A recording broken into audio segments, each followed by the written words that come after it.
Rich. Former Soviet Union leader Mikhail Gorbachev, who oversaw the end of the Soviet Empire, has died at the age of 91. Today we're going to be in conversation about the life and times of Mikhail Gorbachev. My guest for this is historian Ronald Suny. Ronald Suny specializes in Russian history. He is the William H. Sewell Jr. Distinguished University Professor of History and Professor of Political Science at the University of Michigan. He's the author of a number of books, including Red Flag Wounded, Stalinism and the Fate of the Soviet Experiment, Stalin, Passage to Revolution, which he's joined us in the past to talk about, and They Can Live in the Desert But Nowhere Else, a history of the Armenian Genocide. Professor Suny, a very good morning to you, sir. Very happy to be here with you again. I suspect when we talk about the life and times of an important political figure, somebody like Mikhail Gorbachev, we're also going to be talking, it's also a history of the Soviet Union and I guess Russia even itself. It's important to remember he lived another 30 years after the fall of the Soviet Union. That's right. Yes. It's sad that his tenure in office was so short, only 6 years, and then he had to watch basically the disintegration of his project.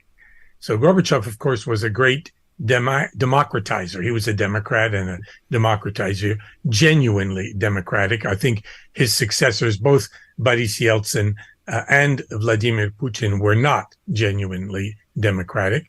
But he had to oversee not only the collapse of the country and the failure of his own project to build a kind of democratic socialism in the Soviet Union, but also to see democracy turn into what we have today, a kind of centralized, corrupt, oligarchic, and now militaristic authoritarianism. Tell me more about this project that you speak of, that you called a failed project.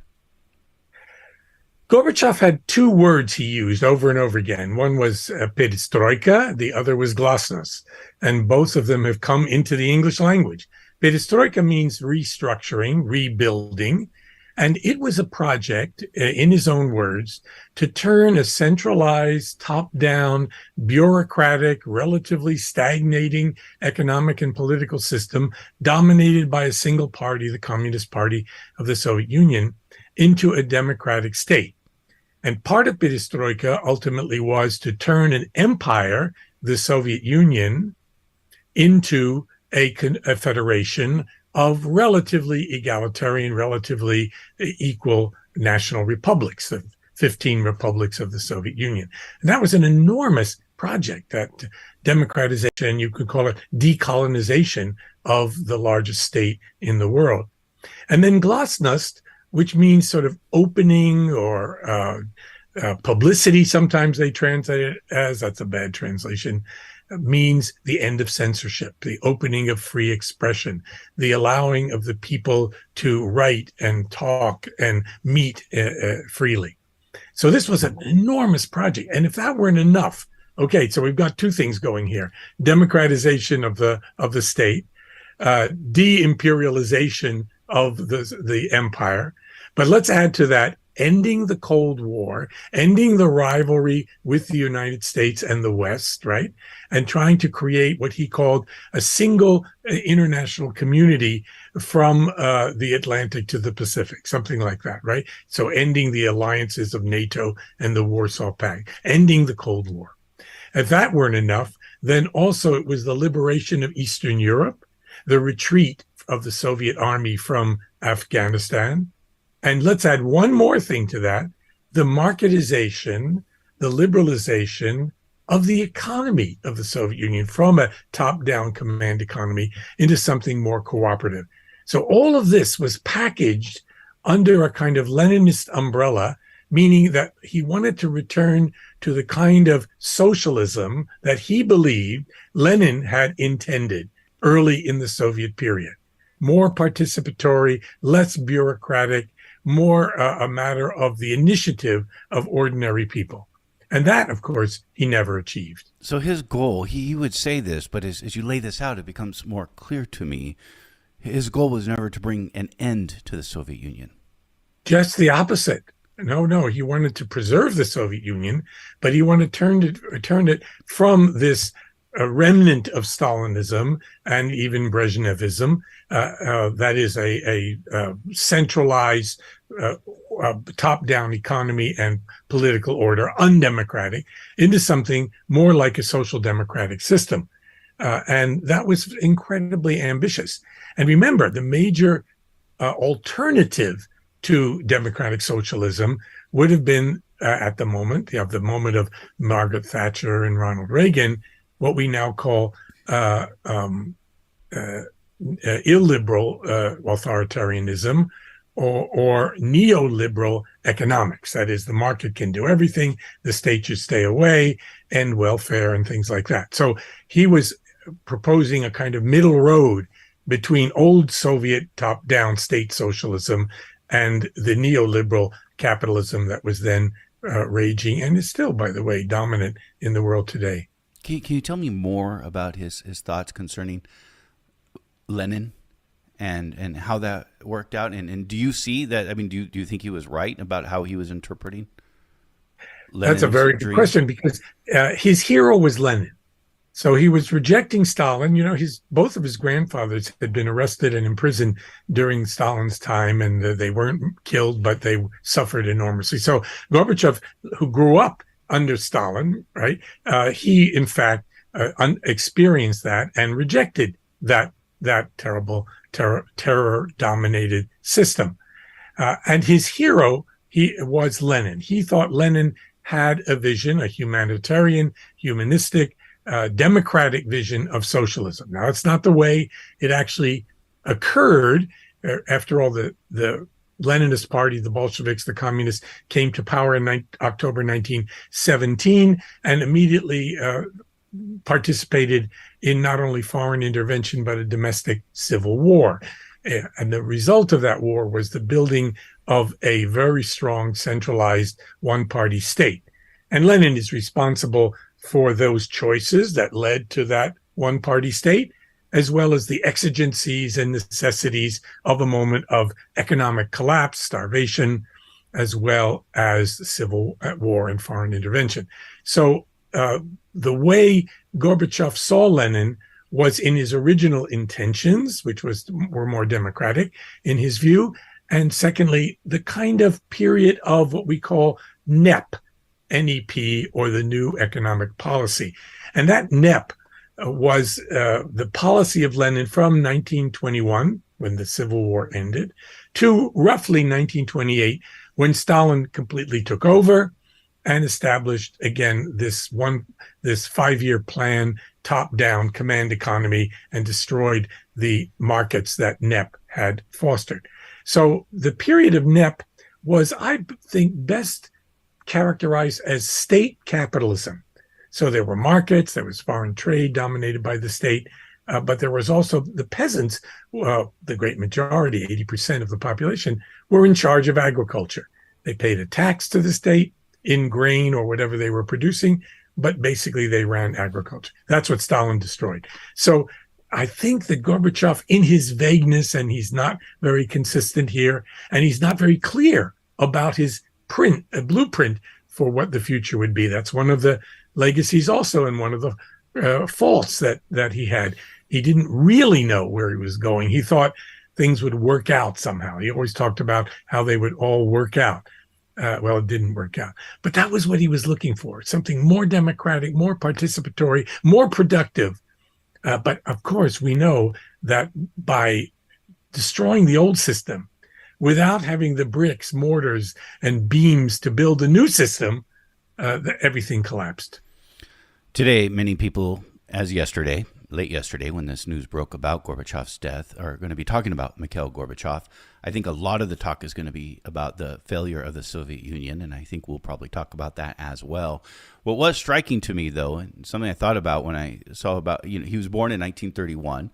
He was born to a peasant family, and this really stood out to me, and how remarkable it must have been, considering before the Russian Revolution, you have, 300 plus years of a monarchy, of a Romanov control of more ancient Russia. And for somebody who came from a family of peasants to be able to rise to the top actually did seem pretty remarkable to me. especially when you think about this deeper history of Russia. Americans are very proud that presidents like Lincoln and others came from a log cabin. Well, you have that experience in the Soviet Union. The Soviet Union was an upwardly mobile society. And the people who came to power, let's say after the Lenin generation, those folks were intellectuals, professional revolutionaries. Lenin himself was actually technically an aristocrat, a nobleman. But after that, people like Stalin, who was, after all, very poor and was classified as a peasant, though his father was actually a shoemaker, a cobbler. The next generation, under Stalin and after Stalin, were from the lower classes. So it's not unusual that someone in this upwardly mobile society, a talented, bright, ambitious person like Gorbachev, coming out of the southern provinces of Russia, could, through his abilities, through education as a lawyer in Moscow University, eventually making his way up the party apparatus, locally, provincially, could somehow catch the eye of central bosses like Yuri Andropov, who then plucked him out of the provinces, brought him to Moscow, and started his career up there. You mentioned his grandfathers, if not one, but maybe both, were arrested during Stalin's regime. Did this affect Gorbachev? And last time we had you on, we talked about Stalin, and we also talked about the effect internationally, especially on the global left, that the fallout between, say, Stalin and Trotsky would have on the rest of the world. But that's internationally. I don't know if that's how that plays out within the Soviet Union. It might have been a bit harder to do that in the Soviet Union, considering the consequences of it. I mean, Trotsky got killed all the way in Mexico. So, so is that a dynamic that you'd still find in the Soviet Union? And tell me more about, I guess Gorbachev would join the government during Khrushchev, who would take over after Stalin's years. But maybe a little more about Gorbachev and his feelings towards Stalin, if he ever really expressed them.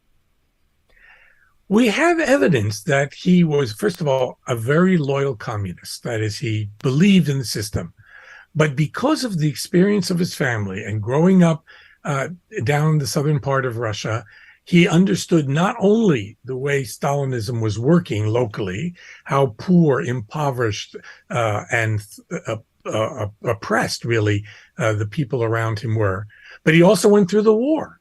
That is, Nazis occupied his home province, and therefore he experienced that as well. And then the liberation of that province by the Soviet army. So all of those experiences, and his own upward mobility through the ranks, imprinted themselves on Gorbachev. So he basically believed in socialism, but he believed in a much more open, democratic, liberalized, you might say, socialism, one that he hoped would have been realized during the Khrushchev period after Stalin's death, but ultimately wasn't, until he himself, with the help of people like Edward Shevardnadze and Alexander Yakovlev and other reformers, tried to implement in the middle and late 1980s. So that experience is important. We know, for instance, that as a young law student at the university in Moscow, Gorbachev criticized the anti-Semitic policies of the last Stalin years. That was very courageous to do that in an atmosphere of terror and repression. So we see here an extraordinary figure who did take risks through his career, but always appeared to his comrades to be a loyal communist, an able person who could get things done, an effective leader, and therefore he was promoted. Once he was selected for the top position, the general secretary of the Communist Party, one of the older communists, the former foreign minister, actually said, "Oh, well, he has a nice smile, but he has iron teeth." Well, the smile was true. It turned out the iron teeth weren't. That Gorbachev was a very, I would say, gentle man.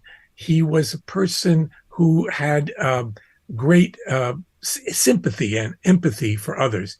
And ultimately, he would be unwilling to use the force, the power of the army and the police to keep his own country together. The way I put it in one of my articles was he was no Abraham Lincoln. Now think of Abraham Lincoln, also like Gorbachev, a very decent man, a democratic leader, genuinely democratic. And yet Abraham Lincoln, when threatened with the dissolution of the Union, used power, used the army, declared war, and fought to keep the Union together. Gorbachev ultimately didn't resort to that kind of violence. He was afraid that those kinds of repressive or violent means, undemocratic means, would taint, if not eliminate, the democratic ends and aims that he so cherished. I'm going to come back to the dissolution of the Soviet Union in a moment. But first, I want to ask you about the position of General Secretary of the Communist Party. How powerful of a position is this? And is this a position that is forged during the reign of Stalin? My understanding of Stalin is the early years after he takes over, after the death of Vladimir Lenin, he's not just this completely one authoritarian leader who's in charge of everything, that this would take a period of time to occur. That's exactly right. So the position that he was given, the secretaryship, general secretary of the party, was a bureaucratic position. But Stalin very skillfully managed to make it into the most powerful position in the country. And by the late 1920s and certainly into the 1930s, he was invincible. He could not be challenged. And he used that position to launch the Great Terror of the 1930s, in which, get this statistic, in 1 year, 1937, 1938, 700,000 people were shot. And the pretext of this is sort of what were terrorist attacks that had occurred prior. The pretext, yeah, but these were fake pretexts, right? There were no real terrorist attacks. There were some minor oppositions within the party. Nothing really threatened Stalin. So they invented these conspiracies of Nazis and Trotskyists and Zinovievites and so forth to launch these purges and purge the party of any opposition to Stalin. So that by the end of the 1930s and through the war years of early 1940s, Stalin was absolutely an autocrat, a true autocrat. And that remained until he died in 1953. And then the Soviet Union, under Khrushchev particularly, began to loosen up a little bit and try something called collective leadership. Well, ultimately that didn't work out. Khrushchev became first among equals, and Brezhnev and the others continued that. So the position of the general secretary, by the time Gorbachev came to power, was one in which he had the dominant position, and others could argue with him. They could dispute, but ultimately they all gave in. And he did not ultimately use that power to its full extent. He certainly did not resort to using the forces of violence or the forces of order like the army and the secret police, except on very, very occasional moments to keep order and keep the Union together.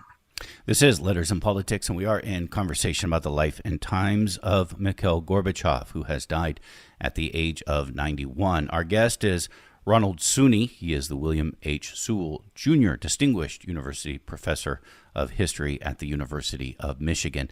His specialty is on Russian history. When Gorbachev, how does he get to the position of General Secretary of the Communist Party? Well, as I mentioned, the General Secretary at a certain point in 1982 was Yuri Andropov. He had been head of the KGB. It was a powerful figure, and he was slightly interested in reform. He actually wanted to change the Soviet Union, make it more productive. And so he brought Gorbachev to the center, to Moscow, and put him in charge of agriculture, actually. And so that was the big moment of his career. And Andropov became ill very quickly and died in 1984. Now, when he died, he had made it clear to his subordinates that he wanted Gorbachev, this young man in his early 50s, that was young because everyone else was in their 70s, if not older, to be his successor. But the old timers in the party outmaneuvered Gorbachev at that moment, and they selected a doddering figure named Chernenko. And Chernenko only lasted a year. And then when finally he died, the Politburo decided, okay, we need someone younger. I said at one point at a radio interview at the time, it's good that they found someone in Gorbachev, at least, who could think on his feet, because Chernenko had been unable even to speak very clearly. And then he was in ill health. Yeah, I thought not only think on his feet, but stand on his feet. And ultimately, Gorbachev was that person. So the party was ready to try something new, but they had no idea how radical Gorbachev would become. You mentioned the Politburo. I think is a term that many of us recognize, but maybe not fully understand. What was the Politburo? So the larger kind of legislative body in the party is called the Central Committee. And the Central Committee ostensibly then elects a smaller group that meets more regularly called the Political Bureau or Politburo. And that was a small body. Now, in the Soviet Union, what happened was not power going up through the party to the top. Rather, it turned around the other way. It's the general secretary who dominated the Politburo. It's the members of the Politburo who dominated the Central Committee, and orders went downward rather than upward. So that was the body, 9 members, 11 members, whatever it was at different times, that really ran the country. So it was a kind of oligarchy, but one man, Gorbachev in this case, Brezhnev earlier, Stalin even earlier, Khrushchev in between, those men dominated the political system. Coming back to the reforms that Mikhail Gorbachev wanted to institute, both perestroika, again, which I think roughly means reform with the political system itself, and then also glasnost, which means openness, political and religious, including political and religious openness. Was he alone within the Politburo or within the government of the Soviet Union in pushing these, or did he have a groundswell of support? And was there a movement even outside, I guess, of the government? The West often thought of the Soviet Union as a very dynamic, revolutionary, left-wing country. In fact, those of us who studied it and traveled there in those years knew it was a deeply conservative society, right? When I first went there in the 1960s, think about what was going on in America in the 1960s, right? Protests, hippies, drugs, free sex, all this kind of stuff. Civil rights. Right? And civil rights. Yes, I should mention civil rights along with free sex. Anyway, all of those things were what characterized the 60s. I went to the Soviet Union. There was none of that stuff, right? This was like some backwater place. The Soviet Union was very conservative. And the elite, the ruling elite, was the most conservative. They wanted to preserve the system and change as little as possible. After all, they had privileged positions within that system. And along comes Gorbachev, and he wants to shake things up. So he met resistance from his own Communist Party.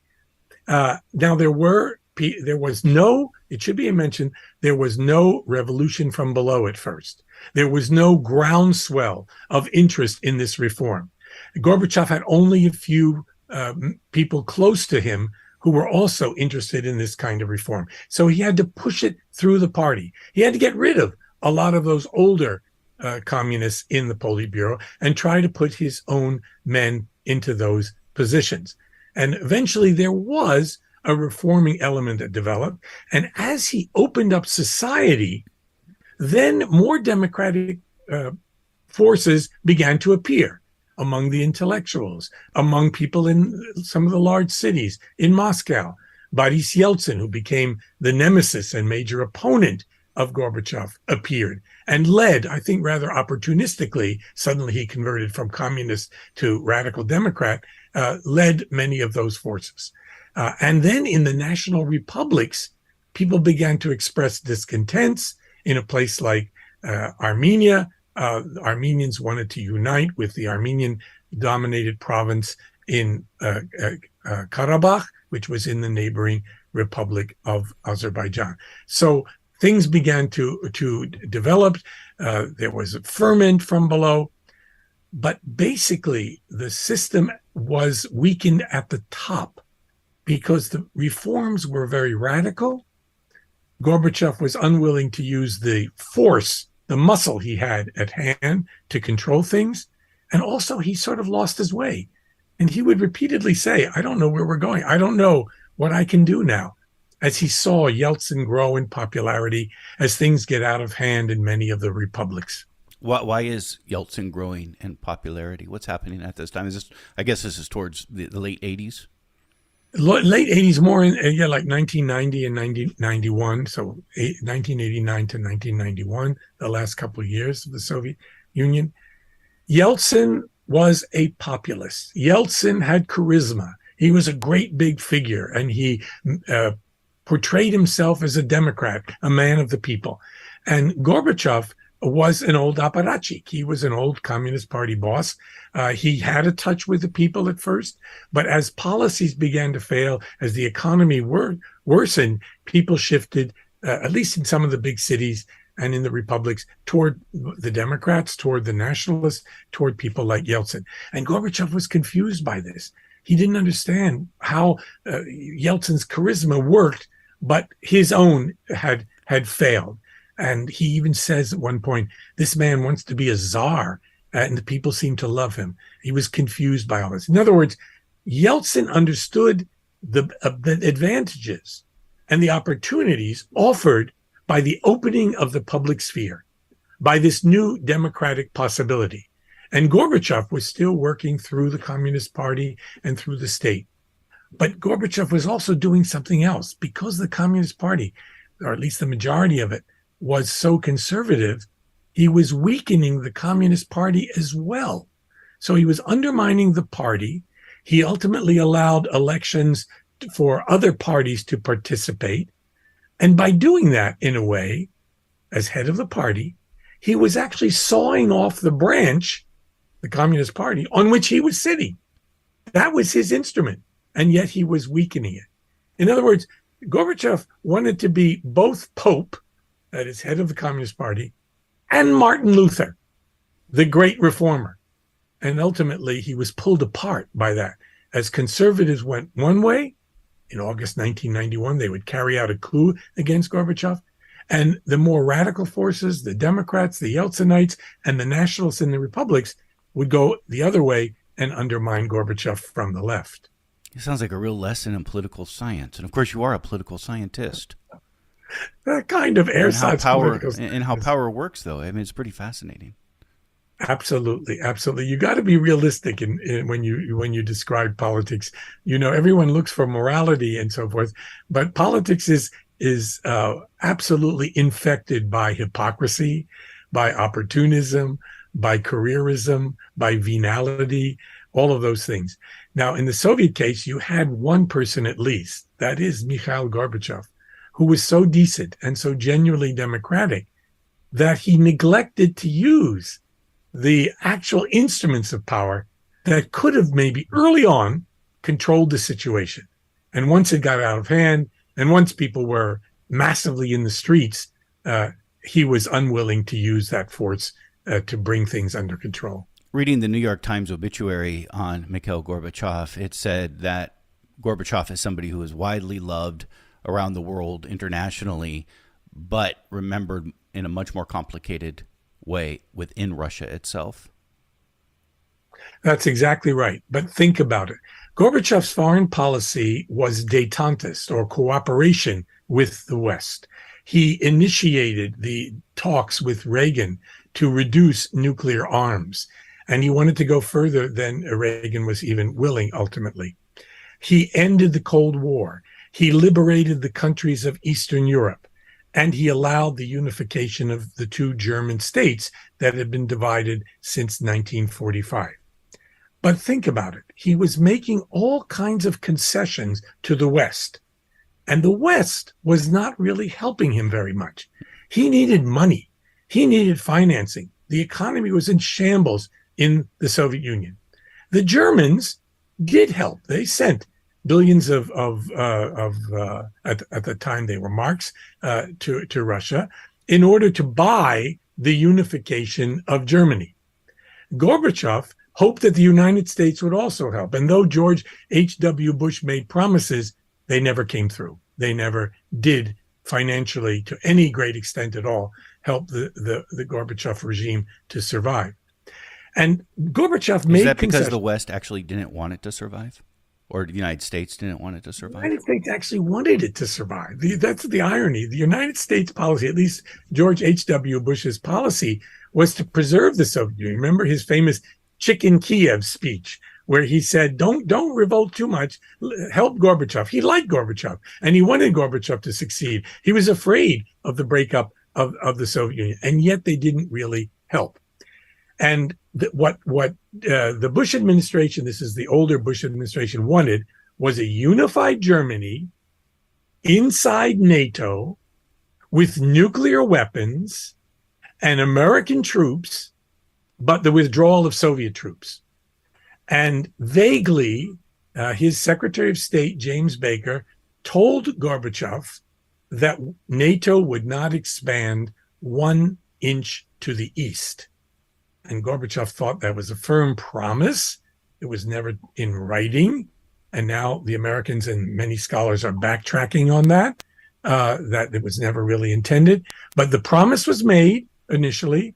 And of course, ultimately, with the fall of the Warsaw Pact, NATO would find a new mission, accede to the demands of many East European countries, and would expand to the east, all the way into the former Soviet Union. The Baltic republics would become part of NATO, and promises to Ukraine and Georgia that they could join NATO.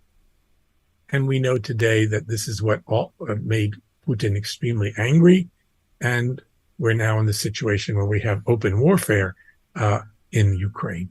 It's interesting in history. We oftentimes say the fall of an empire. Rome fell in 476 AD, or the Republic fell, before that, and we put a specific date and time on it. And when you go back and look at it, people at that time didn't necessarily see it that way. Is there a specific moment in which the Soviet Union fell, and what exactly did that mean? The Soviet Union was weakening, disintegrating in the years from 1989 to 1991. The official end of the Soviet Union was Christmas Day, December 25th, 1991, when Gorbachev resigned and the flag came down above the Kremlin. And then you had 15 independent republics and some kind of vague, weak, ineffective commonwealth of states, which, of course, was ultimately meaningless. But you could say, in a way, that though people at the time in 1991 thought the Soviet Union had disintegrated and unraveled rather peacefully, that it kept unraveling, and that it's still unraveling today in the war in Ukraine. Now, after the fall of the Soviet Union officially, you still had the Karabakh crisis, the war between now two independent states, Armenia and Azerbaijan, and tens of thousands of people died there. You still had frozen conflicts and civil wars in places like Abkhazia and South Ossetia, which were part of Georgia, or the Transnistria, which was part of Moldova. You had a civil war in Tajikistan, one of the Central Asian republics that, of course, no one in the West really remembers, or very few remember, and 50,000 people died there. So the end of the Soviet Union was tragic. And, that Putin famously said it's the greatest geopolitical catastrophe of our time. I'd certainly say it was one of them. That is, if the Soviet Union had held together, if it had become more democratic, we might have avoided many of these tragedies and the authoritarianism that's developed in both the former Soviet republics and in Eastern Europe. And of course, it was a very tough time for people in proper Russia as well, economically, and in the years to follow. And hence, probably part of the reason why Gorbachev has a complicated, along with Yeltsin and others, have a complicated place in history for them. Absolutely. So the economy collapsed. people were in long breadlines and not doing well in the late 1980s and the early 1990s. And that continued into the 1990s under Yeltsin. But, and there was a real collapse in the economy in 1996.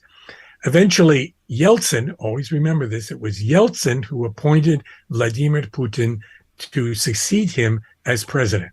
And then Putin was very lucky. Putin not only clamped down on Chechnya and, to the great support of most Russians, ended that terrible war in that North Caucasian republic, but oil prices globally began to rise. And Putin and Russia then did rather well economically in the early Putin years. So he gained enormous popularity. And of course, the interest of Russians in a freer country, in a wealthier country, in a more democratic country still existed, right? And Putin himself in his early years did open up to the West. But he felt, you can then argue, is this true or not, he felt the West turned its back on Russia. It did not help Russia significantly. It tried to push Russia down as a superpower, and therefore he ultimately turned against the West and talked, as he does now, about some special Eurasian civilization or special Russian civilization, which is different from and superior to the West. Is that rooted in history? Everything is rooted in history, of course. History is the only database we have in order to understand the present and to try to predict what might happen in the future. So if you go back into Russian history, you can find lots of examples of autocracy, oligarchy, and repression and terror. You can find people like the Slavophiles or religious conservatives in the late 19th century who proposed that Russia was a special civilization superior to the West. You can find that in the great writer Fyodor Dostoevsky, for instance. All of those things exist. But at the same time, you can find the opposite. You can find Marxism, you can find Lenin's views, you can find social democratic views, which predicted that Russia would outdo the West in another way. It would get to socialism first. And that was considered in the end of the 19th century and the early 20th century to be the most progressive thing that one could imagine. You have instances, lots of people in the West will say, oh, Russia just has a natural tendency toward autocracy. They like being slaves. They like strong men as leaders, as if Americans don't like strong men for leaders. They prefer weak men, right? Yeah. So you can find instances in Russian history over and over again of popular resistance to tyranny, to autocracy. You can find revolutions in which ordinary people came out on the streets hoping for a more democratic or a socialist way of life in 1905, in 1917, in 1991 as well. But then elites, well-positioned elites, went their own way. The Bolsheviks took over and they formed a one-party state. Or Yeltsin launched the army against his own parliament in 1993 and established a strong presidency, even though he wasn't particularly strong. He was alcoholic and had heart conditions.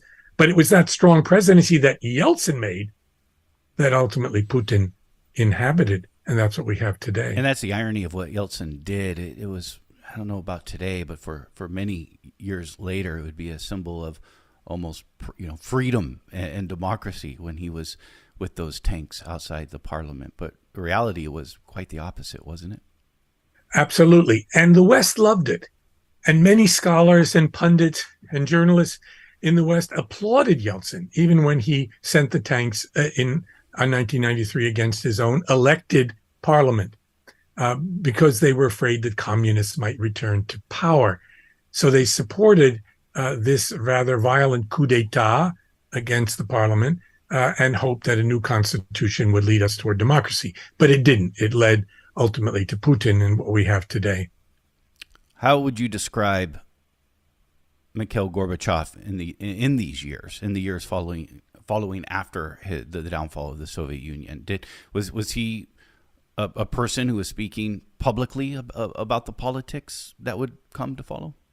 Occasionally he spoke publicly, but not very loudly.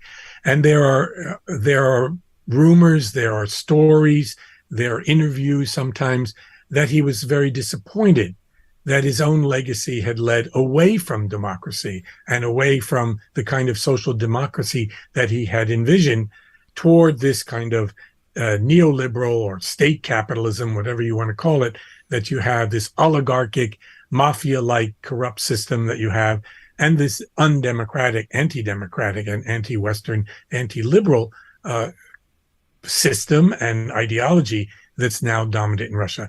So though there are very few open statements by Gorbachev, and he was suffering from illness in the last few years of his life and was hospitalized for long periods, it's clear, it must be so, that he was extraordinarily disappointed and unhappy about the turn which his own very radical democratic reforms ultimately led to. And finally, it was striking to me when you said you went to the Soviet Union for the first time in the 1960s and how you found a pretty conservative society. So I guess it's not so surprising then that Russia today is also characterized as a conservative society.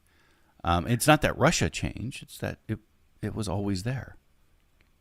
There was a deep conservative system there, that's true, through the Tsarist period and ultimately in Stalin's time and afterwards. But there were also radical and democratic and genuinely socialist elements as well. And they would appear now and then. If you actually take polls and ask Russians what they want, most Russians, let's say before the war with Ukraine, because this is a particular and bizarre and horrible moment that we're in now, in which a country is fighting a war in which they're learning only what the government wants them to know. But usually Russians would be for more democracy, more openness, more ability to travel to the West. And hopefully all of that, they hoped, would lead toward a richer, more prosperous life. Russians aren't that different from other people. They've had worse experiences than many other nations through repression and Stalinism and war.